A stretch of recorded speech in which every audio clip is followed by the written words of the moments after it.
Gracias, Robert. Gracias por el espacio, gracias por el tiempo también que me das para poder compartir algunas experiencias, algunos conocimientos con la audiencia. Gracias a todos por asistir esta noche a este pequeño espacio, donde la idea es compartir un poco sobre lo que se viene haciendo con el tema de las PMOs, lo que está sucediendo hoy en día en entidades gubernamentales del Estado, lo que podemos lograr utilizando buenas prácticas en el tema de gestión de proyectos y PMOs. Bueno, como Robert ya me presentó, simplemente comentarles un poquito más. Soy docente en la Universidad Peruana de Ciencias Aplicadas, en la Escuela de Ingeniería de Sistemas, y también soy docente en la Maestría de Ciencias Empresariales con mención en gestión de proyectos en la Universidad San Ignacio de Loyola, Business School. Bueno, actualmente me dedico a la consultoría y la docencia, los dos rubros. Y bueno, para cualquier consulta que ustedes quisieran hacerme al final de la sesión, yo les voy a dar mis datos para poder contactarlos en todo caso, ¿sí? Bueno, vamos a entrar ya más al tema, ¿sí? Sobre el análisis actual que hay en el tema justamente de los proyectos, y sobre todo los proyectos de inversión pública, ¿sí? Hay que tomar en cuenta algo muy importante. Voy a enfocar mi ponencia en la situación actual del Perú, ¿sí? Más o menos es la que he venido analizando, pero sé que en muchos países de Latinoamérica la situación es muy similar, por no decir hasta casi igual, ¿no? En algunos casos pueden haber sus bemoles, claro que sí, hay diferencias obviamente por temas coyunturales, culturales, etcétera, etcétera, pero la situación en Latinoamérica es muy similar realmente, ¿ok? Bueno, nosotros, por ejemplo, en el Perú tenemos una brecha de infraestructura muy grande, ¿sí? Si hablamos de brecha de infraestructura, hablamos justamente de toda la capacidad que tiene el país para poder, de alguna otra manera, brindar servicios necesarios para sus ciudadanos y también, obviamente, para las empresas y demás, el ecosistema que se encuentra en el país, ¿no? La brecha, según el índice de competitividad, más o menos es de 363 millones de soles. Al tipo de cambio actual estará más o menos en 90 y tantos mil millones de dólares aproximadamente, ¿sí? De todos los países actuales, de los 141 países que participan en el índice de competitividad global, nosotros estamos en el puesto 65, o sea, estamos, digamos, de mitad de tabla un poquito más arriba, pero tampoco no es que tengamos un buen número, ¿sí? Vamos a ver más adelante las comparativas con otros países, sobre todo con los países de la OCDE, ¿sí? Otra cosa que se adolece mucho en el tema de la situación actual, por ejemplo, es también la desconfianza ciudadana, ¿no? Cada vez en el Perú se confía menos en las autoridades, justamente por los graves indicios de corrupción que han habido en estos últimos años. En el Perú sufrimos de la corrupción desde no sé cuánto, ¿no? O sea, desde mucho tiempo realmente. Con el tema, por ejemplo, que afectó a toda Latinoamérica, que era el tema del caso de Lava Jato, varios presidentes en el Perú tuvieron que pasar justamente por la justicia, por coimas y otros, digamos, otros temas muy difíciles en proyectos de inversión también, ¿no? De megaproyectos que se hicieron aquí en el Perú, que por un tiempo fueron mucho orgullo para la comunidad de ingeniería en el Perú, pero que lamentablemente todo eso se vio empañado justamente por todos estos vicios de corrupción, ¿no? Y hoy en día también seguimos sufriendo con la corrupción. Hace poco han habido casi 19 gobernadores regionales que han justamente ido a prisión, están en proceso de ir a prisión, 25 denunciados en total, 19 ya con juicio abierto, justamente por temas de financiamiento público que han malgastado, malversado, ¿no? Y esto es un problema, ¿no? Porque cada vez más se va desconfiando mucho en los gobiernos, hay muchas veces mucha desconfianza, mucha polarización social, y eso puede generar muchos problemas también al país, ¿no? Sobre todo a las inversiones. Otro de las situaciones actuales que nosotros vemos, por ejemplo, de las problemáticas actuales, es una de las que yo siempre me doy cuenta en muchos proyectos de inversión, muchas veces se busca o se cataloga a los proyectos de inversión pública o al gasto público, no por indicadores de eficiencia o de eficacia, sino que por más que nada qué intenciones o qué pretenden resolver. No se les juzga por resultados, sino más bien por propuestas. Esto es un error común que muchos países tienen, que normalmente se piensa que simplemente por ejecutar el gasto público es suficiente. Eso pasa aquí en el Perú mucho, ¿no? Indicadores de eficiencia, por ejemplo, en proyectos y en ejecución de gasto público no hay. Y si los hay, son muy aislados, ¿no? Algunas administraciones públicas que los ejecutan, sí, pero no hay algo centralizado. Normalmente se mide a una administración pública por el gasto ejecutado. Es decir, si yo te asigno un porcentaje para ejecución pública, un gobernador regional, por ejemplo, un alcalde, si este no ejecuta el 100% del gasto público, entonces, pues lamentablemente al siguiente año fiscal se le reduce la asignación justamente por no poder haber ejecutado el año anterior, ¿no? Y esto genera algunos vicios, porque al final el incentivo es gastar. El incentivo es gastar para que el próximo año te den más dinero, y pues genera también estos huecos donde se nace la corrupción, ¿no? Y bueno, esto ha sido, el tema del COVID-19 ha sido algo que ha chocado a todos, ¿no? Obviamente el COVID-19 ha paralizado muchas economías, ha golpeado a muchos países, algunos más que otros. El Perú, por ejemplo, ha sido uno de los países más golpeados con la recesión económica que hemos tenido. Hemos caído casi 11% del PBI en el año pasado. Este año nos hemos podido recuperar algo, un rebote no tan grande, no hemos llegado a recuperar el escenario del 2019, pero estamos, por así decirlo, la idea es llegar ahí, ¿no? Pero lamentablemente el tema de reactivación económica y algunas medidas también impuestas por el gobierno hacen difícil la reactivación. Entonces, ¿esto qué genera? Genera justamente que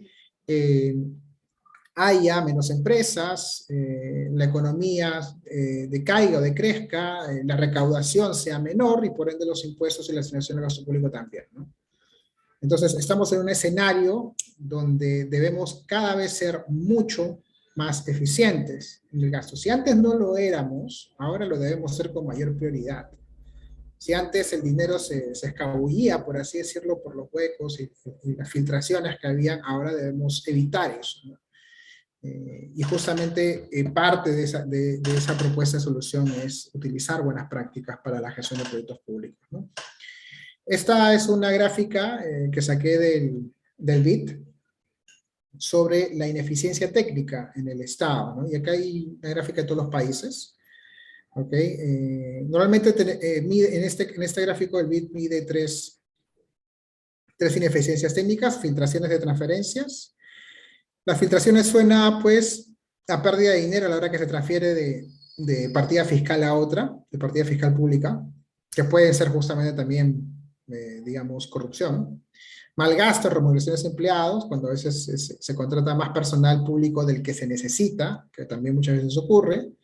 Y mal gasto en compras públicas, cuando se compra algo que no se necesita, se compra mal. A veces se compran cosas que se quedan empolvándose en los almacenes. Eso pasó, por ejemplo, en el Perú en plena pandemia. Sé que en algunos otros países también, con algunos implementos médicos, lo cual fue desastroso prácticamente, ¿no? Y este gráfico del BID nos dice más o menos cómo estamos, ¿no? Lamentablemente, bueno, si bien es cierto, nosotros como país, el Perú no está tan mal. O sea, el promedio de América Latina es 4.4 de ineficiencia en el gasto público. Si vamos a, por ejemplo, a otros países, Argentina está peor, ¿no? 7.2% del PBI que se va en ineficiencia del gasto público. Pero si vemos Perú, por ejemplo, el malgasto en compras públicas, ¿no? O en inversión pública es mucho mayor que el de otros países, ¿no? Si se dan cuenta, por ejemplo, en Argentina es un poquito más por el tema de filtraciones, ¿no? Y bueno, Argentina ha tenido sus problemas de corrupción también, ¿no? Y si nosotros, si bien es cierto, hemos tenido corrupción, donde se va mucho más es por el tema de compras públicas, y muchas de esas compras públicas tiene que ver también con temas de contrataciones de consultoras y también temas de proyectos que se llevan a cabo, ¿no? Han habido muchos problemas también en el Perú por eso, ¿no? Entonces, tenemos un 2,5% del PBI que se va en ineficiencia técnica. Algo que, si bien es cierto, podría ayudarnos a crecer si pudiéramos resolver esas brechas que existen, ¿no?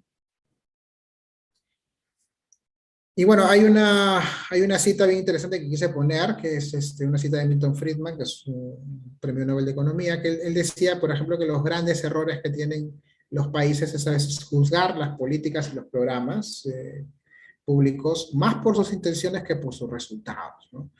Entonces, muchas veces se pretende, digamos, alzar la voz por propuestas interesantes, que estoy seguro que muchos servidores públicos tienen buenas intenciones para hacerlos, pero lamentablemente a veces los resultados no son los adecuados, y nunca se miden los resultados, y nunca se pregunta si los resultados fueron satisfactorios o no. Yo en algunas clases que he tenido justamente sobre proyectos y sobre la parte de gestión de stakeholders, yo le preguntaba a mis alumnos siempre, cuando hacen una obra, el alcalde de su distrito o el alcalde de Lima hacen una obra cerca de su casa, en algún momento alguien se acercó a preguntarles para decirles qué opinaban de la obra, cuál era su expectativa, cuáles eran sus necesidades, y sus necesidades iban a ser satisfechas con esa obra. Muchas veces algunos me decían que no, ¿no? Y a veces hemos visto pues temas de corrupción desde presupuestos de parchado de obras, perdón, de calles o de pistas, donde se quieren parchar algunos huecos que terminan prácticamente, quedan como proyectos inconclusos, todavía queda la pista a medio parchar, pero que igual el presupuesto se gasta igual, ¿no? O a veces, muchas veces también descoordinación en el mismo estado, ¿no? Donde viene, por ejemplo, la municipalidad ejecuta la obra, por ejemplo, parcha una pista, ¿no? Que tiene huecos o está desgastada, y luego viene CEAPAL, en este caso en el Perú CEAPAL es nuestra empresa estatal de agua, perdón. Viene CEAPAL para hacer trabajos, vuelve a romper la pista y vuelve a poner, y ahí tema, ¿no? A veces no lo pone bien, lo deja a mitad, y es un tema porque justamente la municipalidad gastó presupuesto para arreglar la pista y CEAPAL la tuvo que romper para volver a hacer trabajos ahí. Fue prácticamente presupuesto tirado al piso, ¿no? Entonces, este tipo de cosas se da mucho en las entidades públicas, ¿no? Y tiene que ver mucho con no medir adecuadamente resultados, no medir adecuadamente eficiencias en los proyectos que se ejecutan, y solamente enfocarse en las intenciones, cuando las intenciones, si bien es cierto, pueden ser buenas, pueden ser motivaciones para ejecutar, para hacer bien las cosas. Los resultados son los que al final nos dicen realmente qué es lo que hicimos bien y qué es lo que hicimos mal. Y cómo lo podemos hacer mejor después, ¿no? Y ahí parte justamente el tema de lecciones aprendidas. Y bueno, como les había comentado, pues el tema de infraestructura, aquí estamos haciendo una comparativa, por ejemplo, con los países de la Alianza del Pacífico, del cual somos parte, que son Chile y Colombia. Y si se dan cuenta, la calidad de infraestructura es mínima, es menor que en el Perú, ¿no? Y si comparamos con la OCDE, todavía no, ¿no? En temas de ferrovías, por ejemplo, y en temas de carreteras tenemos mucho todavía que hacer. Si bien es cierto, en electricidad estamos avanzando mucho, en transporte marítimo y aéreo estamos muy todavía atrás, ¿no? O sea, se están haciendo proyectos de aeropuertos, la ampliación de aeropuertos Fray Chávez se está llevando a cabo actualmente, pero aún faltan muchas cosas, ¿no? El tema de ferrovías es algo muy interesante, muy importante, que en el Perú no se ha explotado más allá, ¿no? Y es algo que, por ejemplo, y el tema de carreteras también, ¿no? Sobre todo para interconectar regiones y ciudades alejadas que permiten el transporte de productos entre regiones, y ayuda justamente a que el mercado se dinamice. Pero a pesar de eso, ¿no? Nosotros hemos tenido una experiencia interesante, ¿no? Después de tantos años, digamos, de malas prácticas, tuvimos la ejecución de los Juegos Panamericanos y Parapanamericanos, que era una ejecución de varias obras públicas que se hicieron justamente para preparar a la ciudad de Lima para estos Juegos. Y aunque muchos limeños y muchos peruanos estábamos un poco, digamos, escépticos de que las cosas se hicieran bien, pensamos que al final no íbamos a hacer nada, lo íbamos a hacer mal, y se iban a llevar el dinero, ¿no? Al final fue eficiente realmente, ¿no? Se hizo muy eficiente, hubo ahorro de presupuesto inclusive, y terminó siendo pues justamente algo positivo, ¿no? Para el país, ¿no? Esto se hizo en el 2019. Y se debió a dos cosas, ¿no? Aparte, obviamente, de que se hizo con un formato de gobierno a gobierno con UK, Se trabajaron dos prácticas interesantes que en gestión de proyectos nosotros hemos visto por mucho tiempo, desde hace muchos años, que es el tema justamente del contrato colaborativo y de las PMOs. Por el lado del contrato colaborativo, ellos utilizaron el formato de los contratos NEC, que en resumidas cuentas, sí, es un tipo de contrato, un formato de contrato realizado en UK, para poder llevar a cabo obras civiles de manera colaborativa, donde se resuelvan incidencias y se resuelvan problemáticas y conflictos durante la ejecución. En el Perú, lamentablemente, ese tipo de cosas no se hace. Muchas veces, si hay una diferencia entre el Estado y la empresa ejecutora de la obra pública, se tiene que ir inclusive hasta instancias judiciales, inclusive hasta instancias internacionales, lo cual hace obviamente que la obra demore, ¿no? Es un problema gigantesco que tiene el Perú en su formato de contrataciones. Y por el otro lado, las PMOs, que son las oficinas de gestión de proyectos, ¿no? Dos cosas que ayudaron mucho para que ese proyecto se llevara a cabo de manera exitosa. Y si nosotros nos damos cuenta y hacemos un poquito la revisión de la teoría práctica, ¿no? Nosotros sabemos que siempre, y en las empresas lo vemos, hay inclusive un estudio de Standish Group que habla sobre la ejecución estratégica de los proyectos, que solamente se ejecutan de manera estratégica proyectos en un 33%. Entonces, hablamos justamente de que, si bien es cierto, tenemos a nivel organizacional, ¿no?, bien claras nuestra visión, misión y estrategia, el problema es justamente cuando esa estrategia la plasmamos en iniciativas estratégicas, en programas y portafolios y proyectos, ¿no? Tenemos brechas en la ejecución, no se ejecutan adecuadamente y hay miles de problemáticas. Muchas veces tiene que ver mucho con la cultura organizacional y con el tema de buenas prácticas en gestión de proyectos. Eso es lo que hemos visto no solamente en el Estado, sino también lo vemos en el privado. Es muy común en muchas empresas actualmente, como les dije, más o menos el 33%, que se ejecuta bien. Las que se ejecutan mal son mucho más del 33%.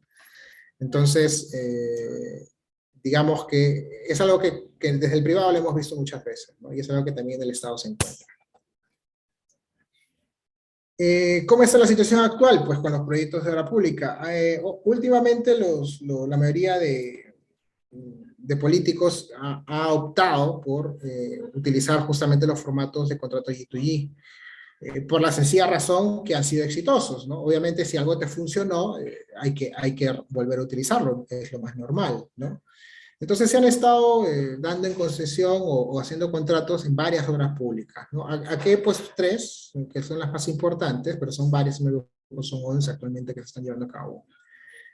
Por ejemplo, una de ellas es el aeropuerto de Chincheros. Chincheros es una ciudad, si no me equivoco, está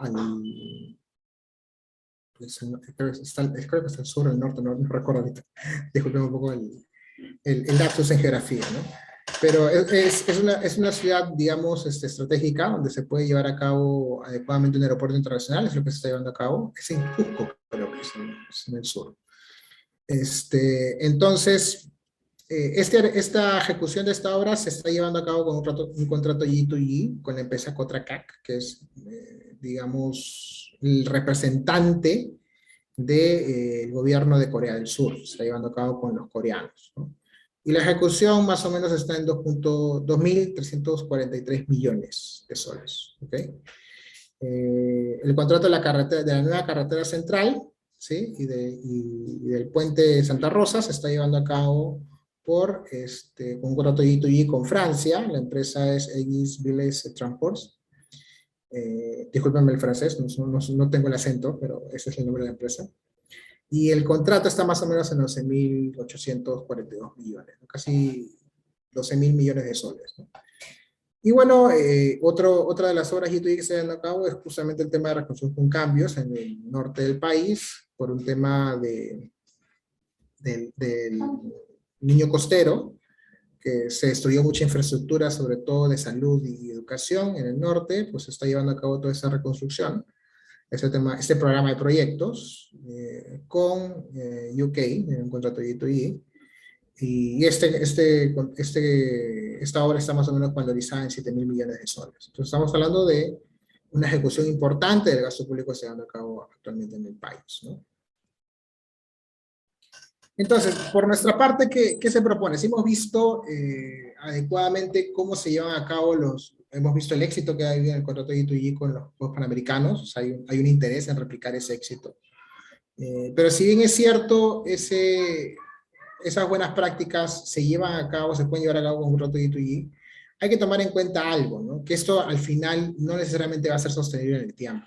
O sea, no podemos como país estar todas las obras públicas de infraestructura, que tenemos varias, como se han dado cuenta, tenemos una brecha muy grande de infraestructura, esperar hacerlos con contratos G2G, ¿no? Depender de alguien más para hacerlo, ¿no? Cuando sabemos que así se puede hacer, utilizando justamente buenas prácticas que ya estos contratos nos pueden dar, ¿no? Las lecciones aprendidas de los panamericanos, más las que se están llevando a cabo ahorita, se pueden recopilar, se pueden aprender y se pueden implementar, ¿no? Entonces, ¿cuál es la propuesta realmente? La propuesta de la PMO es justamente implementar una PMO dentro de las entidades del Estado que ejecuten presupuestos, ya sean entidades del gobierno central que ejecutan presupuesto, así como también entidades de gobiernos regionales, inclusive entidades de alcaldías municipales, ¿no?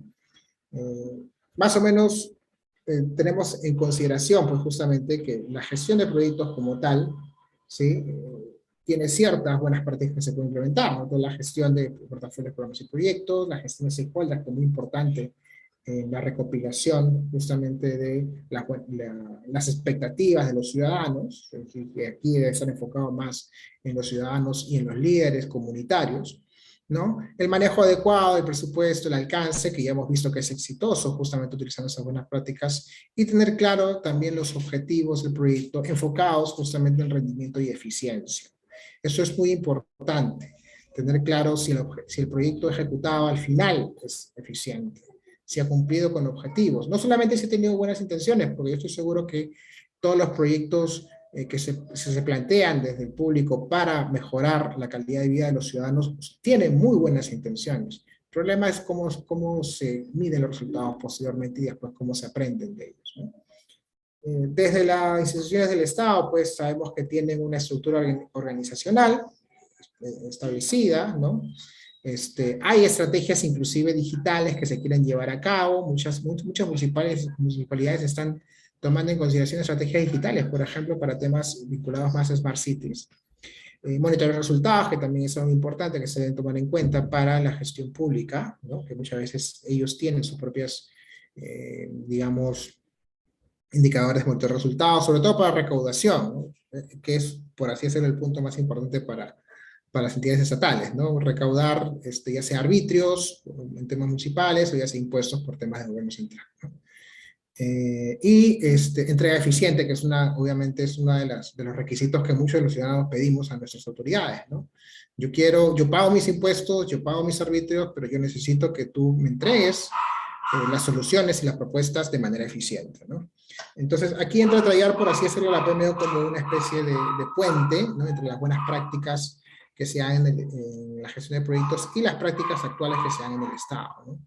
Por un lado, la PMO puede dar calidad de metodología, ¿no? Puede dar puntos de eficiencia, un marco metodológico para la organización, alineamiento estratégico de los objetivos con la estrategia organizacional, coordinación de la cartera de proyectos, que muchas veces entre todo el portafolio y todos los programas y todos los proyectos tiene que haber cierta coordinación también de proyectos, sobre todo cuando hay objetivos en común, y sobre todo un enfoque en objetivos, un enfoque en resultados y un enfoque en el ciudadano. Es algo muy importante que se debe dar hoy en día y que muchas veces no se está dando, ¿no? Y por el otro lado, para las instituciones del Estado, pues le da información, ¿no? Información que ellos requieren y necesitan para saber cómo va el estatus del proyecto, cuál es el gasto realizado, cuál es el alcance logrado, ¿no? Mejora de la planificación, de esa manera también permite a las instituciones del Estado poder planificar no solo en el corto plazo, que es muy común muchas veces entre las autoridades planificar en el corto plazo, porque normalmente sus estatus, por así decirlo, de autoridades duran corto tiempo, ¿no? Acá, por ejemplo, el presidente dura 5 años, a veces menos. Hemos tenido en el presidente pasado, hemos tenido problemas y hemos tenido presidentes de 8 meses hasta 3 meses, ¿no? Y en la TAM es un poco así, ¿no? A veces hay ese tipo de saltibajos, ¿no? Pero justamente la PMO permite no solamente ver el corto plazo, sino también el mediano y el largo. Eso es importante también, ¿no? Y también permite navegar en la organización, ¿no? Entonces, la burocracia estatal es un poco complicada, a veces hay muchos puntos que quedan desconectados, y sobre todo en temas de reporte de información y control, la PMO puede brindar mucha información al respecto, sobre todo en temas de Contraloría y control público de gasto, ¿sí? Entonces, aquí la PMO lleva justamente, hay una importancia en la PMO, mejor dicho, ¿no? Sabemos que una pobre gestión lleva, obviamente, grandes índices de fallo, grandes índices de gasto.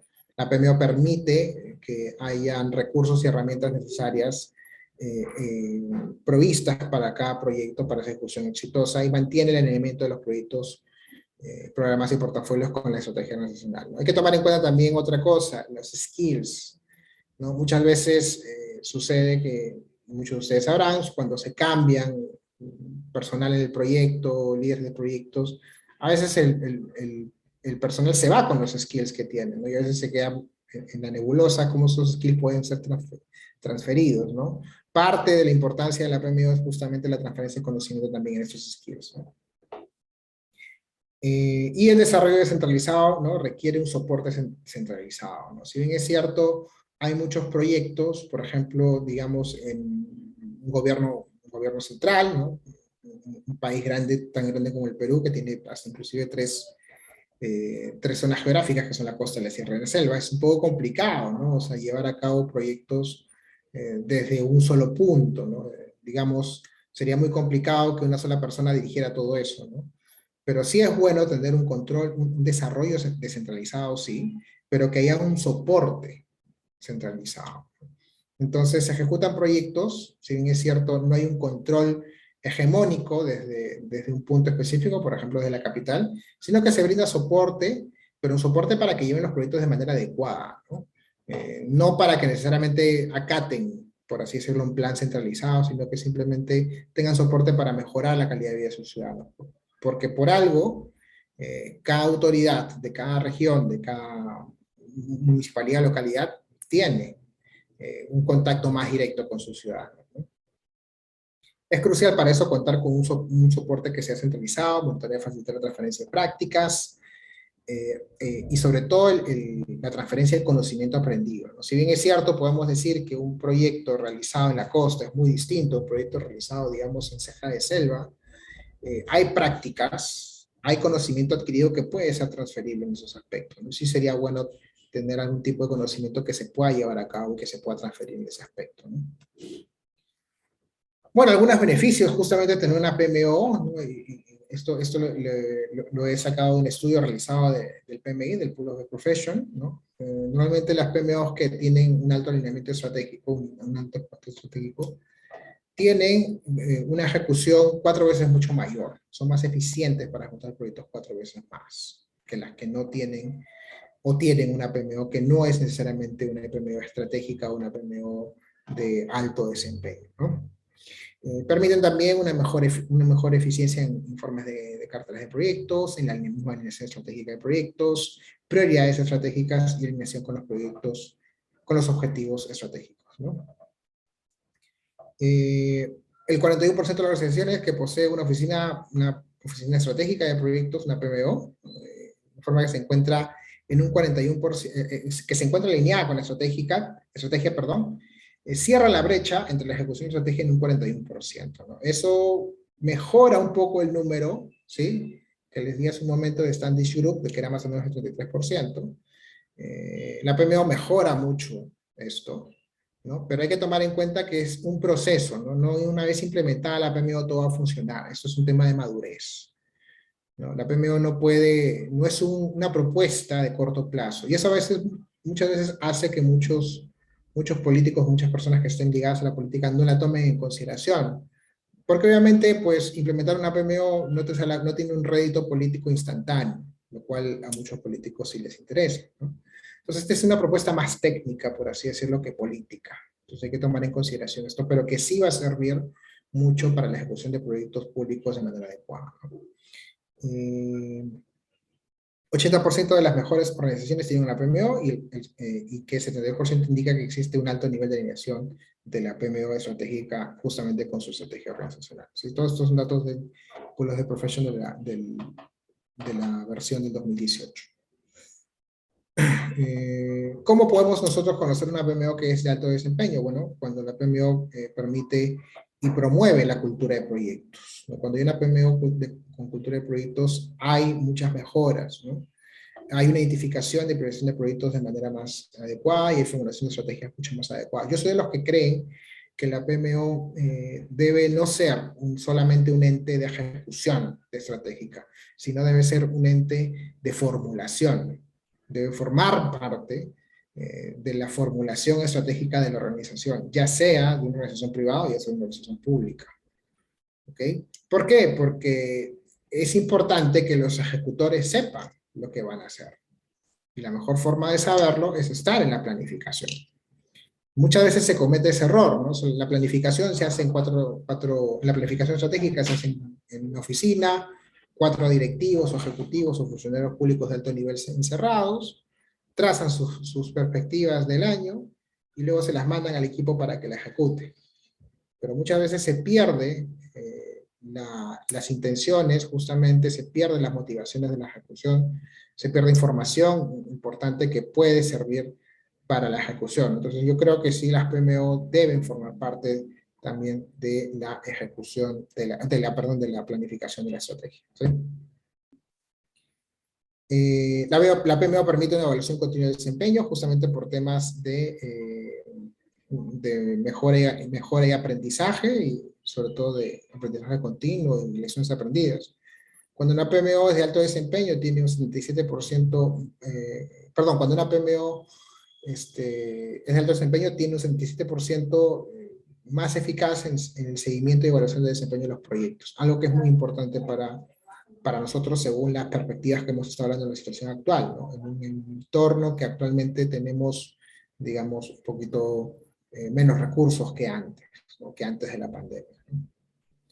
Se hacen evaluaciones con opiniones de los responsables del proyecto, buscar las opiniones de otras partes implicadas, buscar opiniones de los clientes, de los ciudadanos, etcétera, son parte justamente de los servicios que puede brindar una PMO en ese aspecto. Y otra cosa que también es importante es trabajar una PMO que es una PMO que va en constante maduración, ¿no?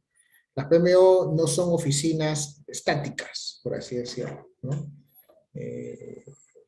No es una oficina prefabricada, no es como armar, ¿no? Digamos, una oficina prefabricada que si funciona aquí ya la puedo mover actualmente tal como está, lo puedo mover a otra organización, no es así, ¿no? Se debe tomar en consideración que la PMO responde a necesidades específicas de cada organización. ¿Okay?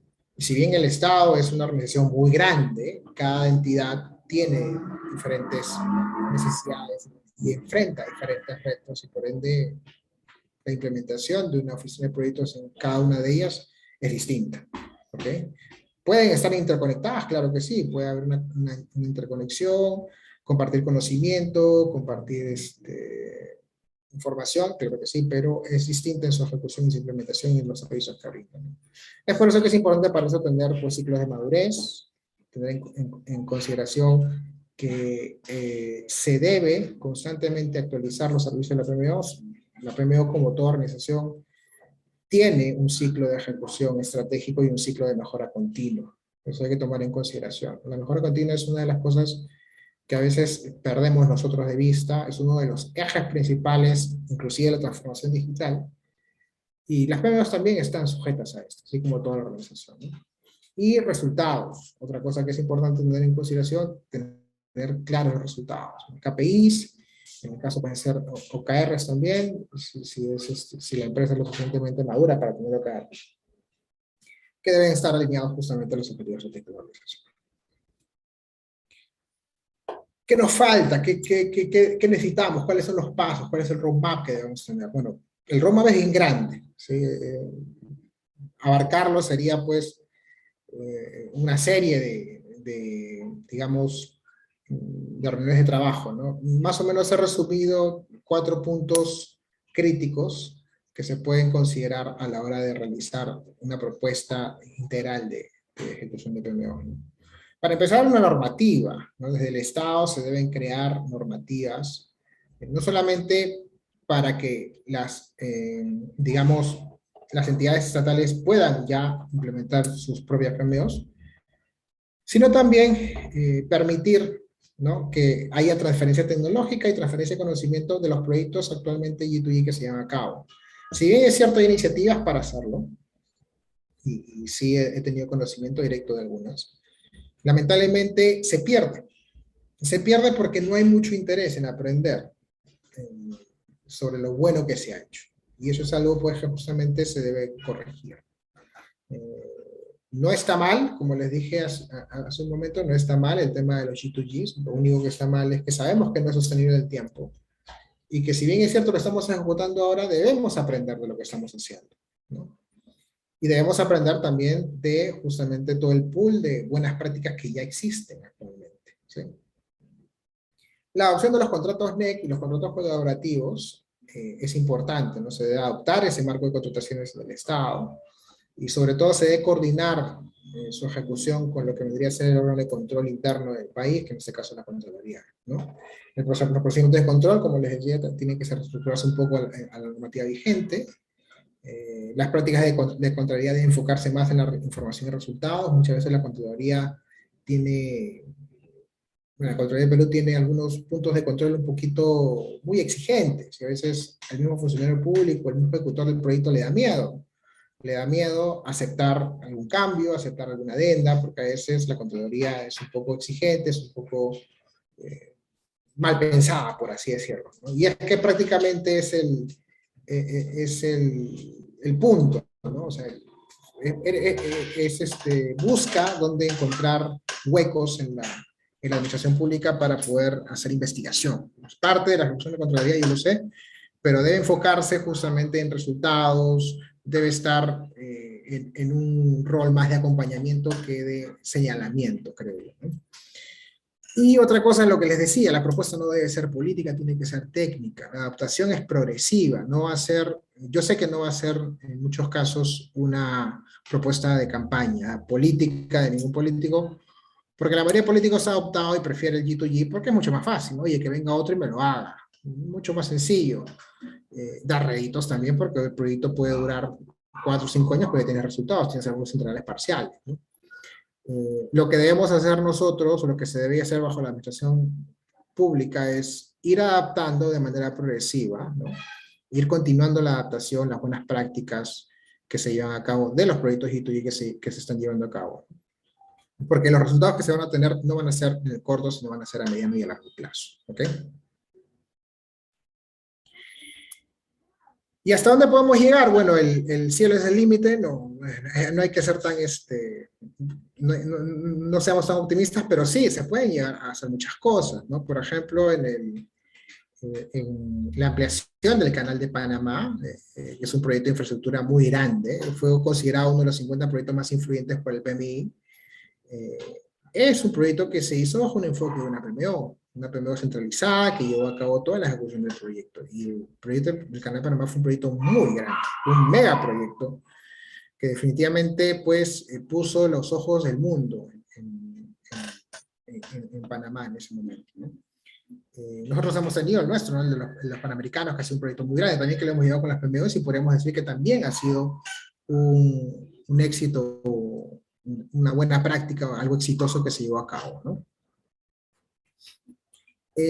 ¿Hasta dónde más podemos llegar? Bueno, realmente hay muchas cosas que se pueden hacer con el tema de las PMO, ¿no? Un ejemplo un poquito más enfocado al tema de Smart Cities es en Taipei, ¿no? En Taipei, en la parte de la China no continental, ¿no? Que vendría a ser Taiwán, aunque Taiwán prácticamente es un país, no es parte de la China, pero bueno, hay un tema ahí geopolítico. Pero sin entrar en tanto en detalle, ¿no? Taipei como ciudad y como capital ha implementado justamente con buenas prácticas de PMOs varias iniciativas de Smart Cities muy interesantes, ¿no? Que entran a tallar un poco con también los proyectos de infraestructura, ¿no? Por ejemplo, sus estaciones de trenes de Taipei tienen no solamente una gran infraestructura civil, realizadas, sino también muchos servicios de TI, muchos servicios de Smart Cities, ¿no? Hay paneles de indicación digitales, hay señalizaciones digitales, hay parking digital, ¿no? Y es interesante porque en Taipei, por ejemplo, tú puedes ir a la estación más cercana de trenes con tu auto, estacionar tu auto, ¿no? Y posteriormente tomar el tren para ir a tu centro de trabajo, ¿no? Y luego cuando regresas al final del día, regresas y encuentras tu auto donde está, ¿no? Obviamente que pagas un estacionamiento, pero todo está monitoreado, cuidado por cámaras, tu auto no tienes miedo de que tu auto se lo vayan a llevar, se lo vayan a mover, etcétera, etcétera. Entonces, es importante, es interesante lo que está pasando en Taipei. Hay muchas otras iniciativas de Smart City que están llevando a cabo en otros países y muchas de ellas se están llevando a cabo, se están llevando justamente con PMOs, ¿no? Y bueno, en un enfoque en el que estamos actualmente, en el que estamos entrando a lo que el PMI conoce como el Project Economy, hay muchas cosas que se pueden hacer. Como ustedes saben, el Project Economy más que nada es la adaptación organizacional del enfoque tradicional de la organización hacia un enfoque en proyectos, ¿no? Dejar un poco de lado el enfoque organizacional de procesos, ¿no? Y entrar a mirar a la organización como una organización proyectizada, ¿no? Hay una frase bien interesante de Antonio Neto Rodríguez, no sé si lo llegan a conocer, es past chairman del PMI y actualmente autor del Harvard Business Review Project Management Handbook. Él publicó hace poco un artículo sobre Project Economy donde hay una cita bien interesante que me gustó mucho cuando la leí, ¿no? Él dice, por ejemplo, que cuando nosotros empezamos a estudiar gestión de proyectos, nosotros veíamos las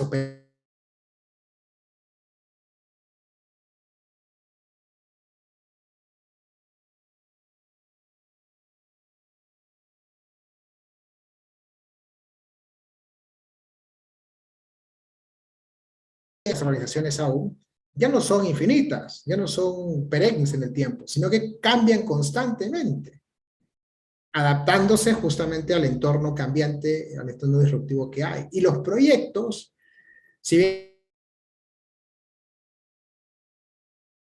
cada vez más y más proyectos, la ejecución de proyectos termina siendo ya infinita, se hace infinita. Entonces ha habido un cambio, por así decirlo, en el paradigma que teníamos nosotros cuando empezamos a estudiar gestión de proyectos a la situación actual disruptiva que hay, ¿no?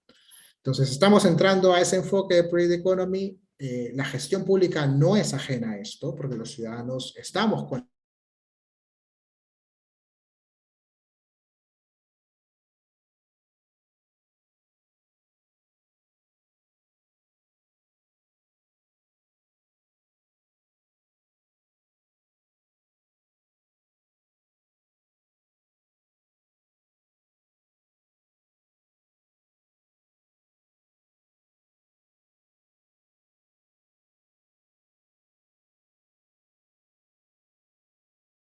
los servicios, ¿no?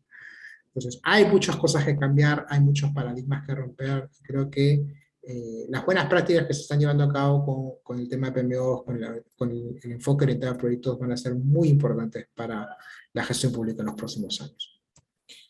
Y bueno, para cerrar la ponencia, les quiero dejar con una frase justamente de Albert Einstein, que él decía que la locura es hacer lo mismo una vez tras otra vez y esperar el mismo resultado. Entonces, vamos a ser locos y seguimos haciendo lo mismo y creer que las cosas van a cambiar mágicamente, ¿no? Muchas gracias a todos, les dejo mis datos de contacto y espero que la ponencia haya sido de su agrado. Gracias. Gracias, Jonathan. Mira, tenemos algunas preguntas de nuestros amigos que siempre nos siguen.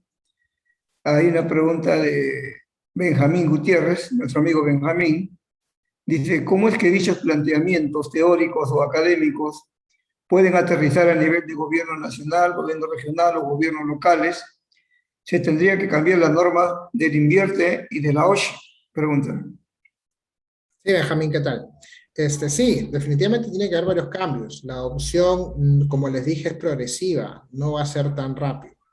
Y si bien es cierto, es un planteamiento, no digamos académico, porque realmente las buenas prácticas están ahí, las hemos visto, las seguimos viendo, se ven en otros países. El problema obviamente es la adopción, ¿no? La adopción cuando tenemos una organización, ya sea privada o pública, que por muchos años ha mantenido un mismo status quo, es difícil cambiar. Los mismos funcionarios que trabajan, las mismas empresas, las mismas personas que trabajan, a veces son reacios al cambio, ¿no? Hay que tener en cuenta muchos soft skills, muchos change management skills para poder realizar esta adaptación, ¿no? Es algo progresivo, como les dije. Sí.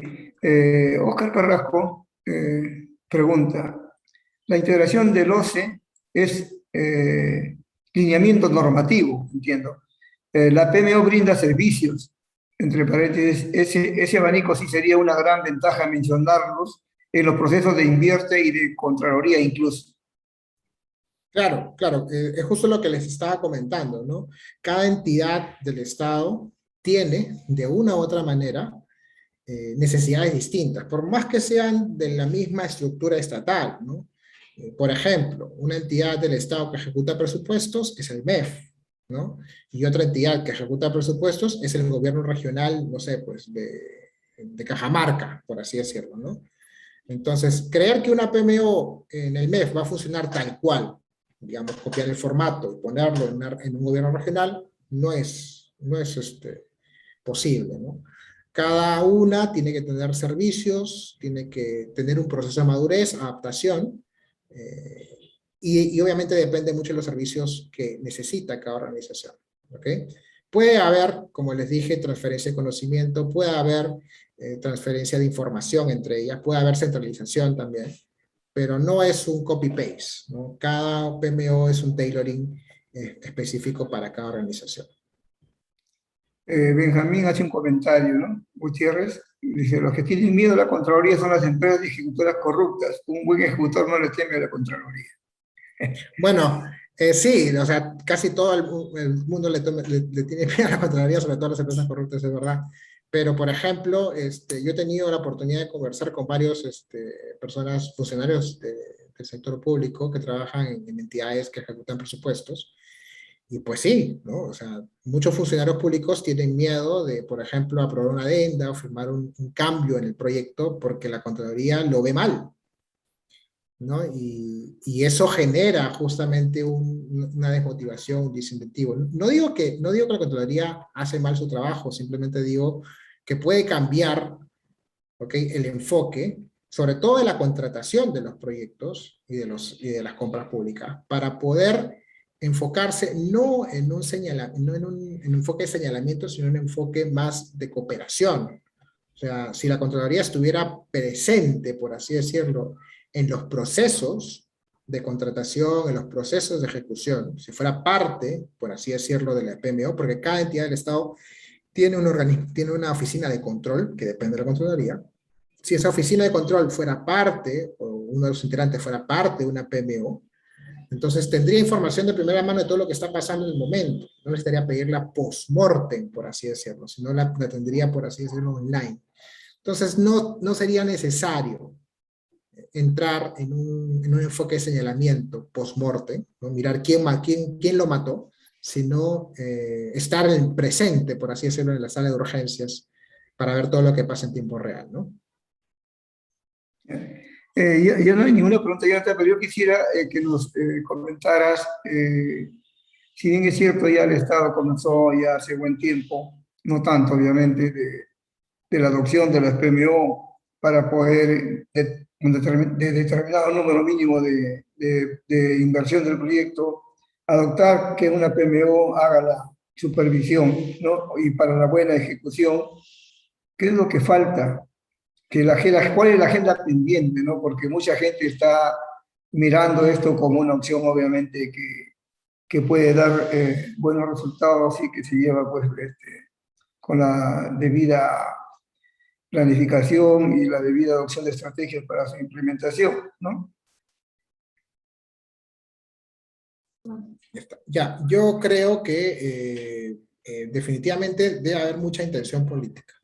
O sea, tiene que haber, y la hay, ¿ah? Yo he tenido la oportunidad de conversar con algunas personas del entorno político y sí les interesa, sí les parece interesante la propuesta.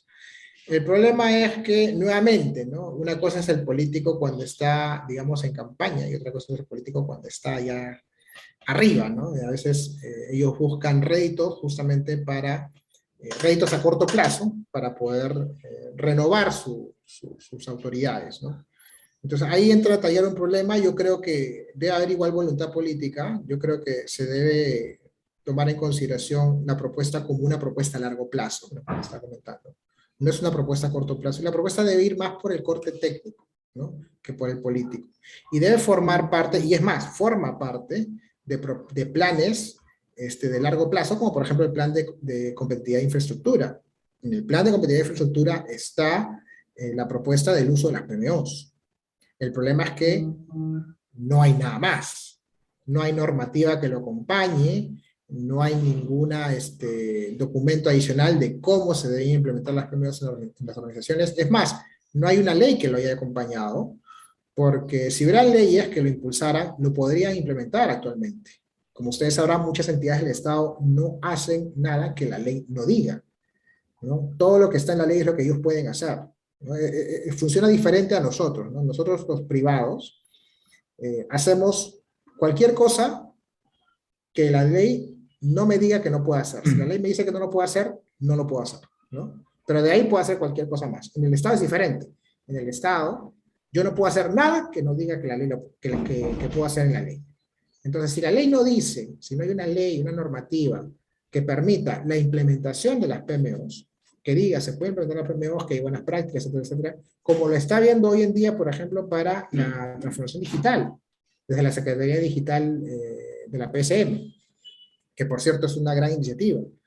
Si hubiera algo similar, propuestas similares, entonces sí podrían ser adoptadas, por ejemplo, por entidades del Estado, como gobiernos regionales, alcaldías, etc. El problema es que no lo hay.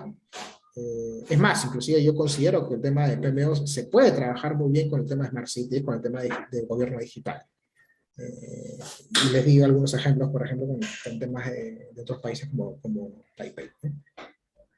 Jonathan, hay una última pregunta que es de nuestro amigo Cristian Laura. Dice, mantener un contrato colaborativo con la influencia de la PMO puede promover excelentes resultados. Sin embargo, el Perú no está preparado en este momento. Según su visión, ¿qué alcances adicionales nos puede comentar de los contratos NEC? Bueno, sí, hay muchas cosas que hay que adaptar, ¿no? Actualmente, como está ahorita el país, hay un poco de inestabilidad política, hay muchas cosas creo que se deben arreglar tal vez primero. No sé si podría decir que es prioridad o no. Yo creo que por ahora, como les dije, es un proceso progresivo, no es algo tan de golpe, ¿no? No es una propuesta estrella, por así decirlo, ¿no? Propuestas estrellas son otras. Este es el back, ¿no? El back office, como le llaman los de TI, ¿no? Lo que te va a permitir sustentar posteriormente las propuestas estrellas en el futuro, ¿no? Los contratos tech en este caso podrían servir mucho si se adaptan, obviamente si la OSI lo puede adaptar, para el tema de resolución de conflictos. Para mí es un tema central el tema de resolución de conflictos, porque muchas veces genera estos retrasos en las obras, sobre todo con la contratación de terceros, inclusive con las asociaciones público-privadas han habido problemas con la Contraloría por temas justamente de desviaciones y resolución de conflictos, ¿no? ¿Por qué? Pues justamente por lo que les comentaba, ¿no? A veces el funcionario público tiene mucho miedo de firmar una adenda, etcétera, etcétera, y esto genera caos, ¿no? Entonces es un engranaje integral, ¿no? Por un lado involucrar a la Contraloría, por el otro lado el tema de involucrar o de implementar contrataciones que sean, que permitan controles de cambio más dinámicos, ¿okay?, en los proyectos, que permitan un registro de estos controles de cambios, porque a veces no hay registro de los controles de cambios, y que las adendas tengan que pasar obviamente por un control adecuado, ¿no? A veces el control de las adendas es muy político. Lo hemos visto mucho nosotros en algunas ejecuciones de algunos proyectos, que muchas veces se generan adendas que no son tan técnicas a veces, ¿no? Y hemos tenido obras pues grandes, muy grandes, y adendas tan grandes como el proyecto, inclusive hasta más grandes que el proyecto que se licitó. Entonces, se tiene que tomar en consideración muchas cosas ahí, ¿no? El tema de la adaptación de resolución de conflictos para mí es central, el tema del control técnico. Bueno, hay una pregunta y un comentario, una pregunta de Benjamín. Con esto cerramos, ya, porque si no, no va a terminar. El problema de nuestro país son los carteles de la corrupción que nos han contestado dice, a todo nivel. Consulta, ¿en qué medida una PMO podría revertir esta situación? Bueno, el tema de las PMOs, Benjamín, permite no solamente tener un control del gasto y la ejecución, también permite el tema del monitoreo, permite que el monitoreo sea centralizado, permite que la Contraloría pueda participar y los organismos de control puedan participar en la planificación misma, inclusive, de la PMO, en la planificación inclusive de los proyectos, en cómo se va a llevar a cabo y en la sustentación de las iniciativas de control. Si bien es cierto, siempre pueden haber vicios de corrupción, y esto no es porque la práctica sea mala, sino porque el ser humano es plausible de corrupción. O sea, es parte de, ¿no? O sea, es parte de la ética y de la moral del funcionario público. O sea, la PMO no puede entrar no es un alcance la PMO qué tan ético puede hacer el funcionario público, ¿no? Pero sí te da controles y registros que permiten identificar eso rápidamente, ¿ok? Y que posteriormente puedan haber las sanciones correspondientes en caso de que esto se dé, ¿no? Y Ok, sí, sí eso sería un gran avance que se puede tener, porque aquí muchas veces señalamos después de años que sucede la corrupción, ¿no? Ese es un tema también. bueno, Jonathan, te agradecemos tu brillante participación y exposición. Gracias de parte de la comunidad porque apenas te pedimos tu colaboración, bueno, tu escrito solícito. Esperamos pues que nuevamente en algún momento nos esté dando, cuando esto comience a avanzar en lo respecto a la regulación de la PMO en proyectos de las empresas del Estado.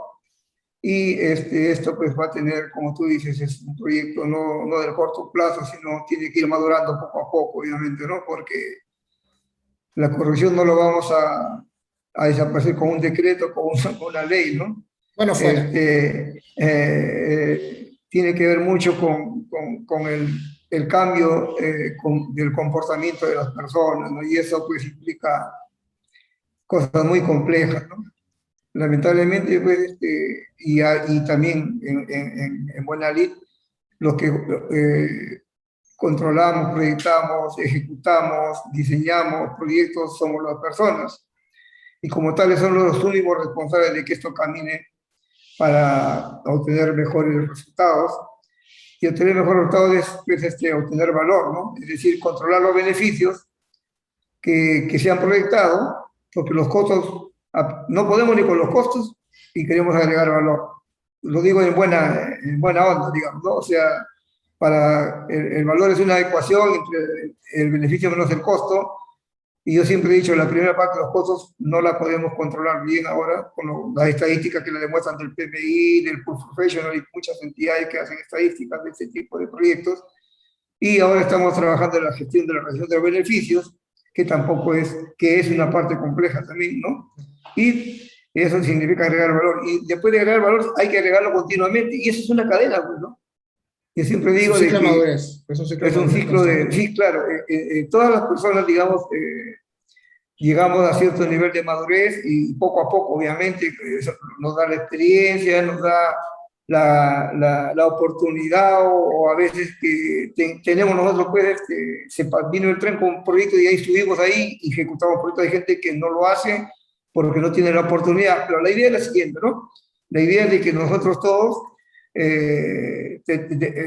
combatir lo de la corrupción, he visto en otros países resultados y que han tratado de hacerlo, implica pues trabajar con gestión del cambio, ¿no? Trabajar con la parte del comportamiento de las personas, trabajar incluso haciéndoles coaching, mentoring, y todavía el problema sigue, porque el problema pues es que a veces yo creo que siempre digo radicalmente, algunos tenemos que desaparecer para que esto comience a aparecer en buena línea.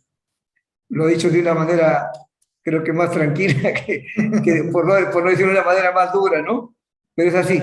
Bueno, señores, por favor, si nos puede dejar de compartir la pantalla para tomar las fotos de rigor, Jonathan. Sí, claro.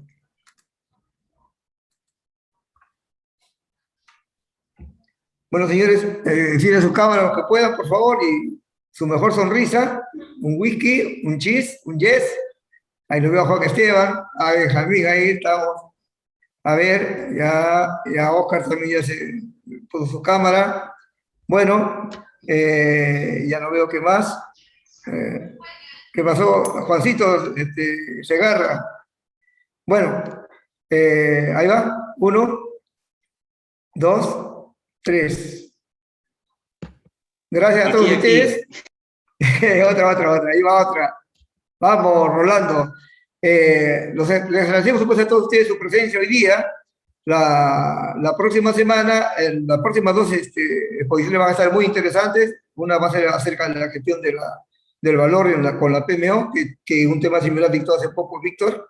Y también un amigo del Ecuador nos va a hablar acerca de cuestiones estadísticas en la gestión de proyectos. Les agradezco a todos. Muy buenas noches. Sean felices, pásenla bien.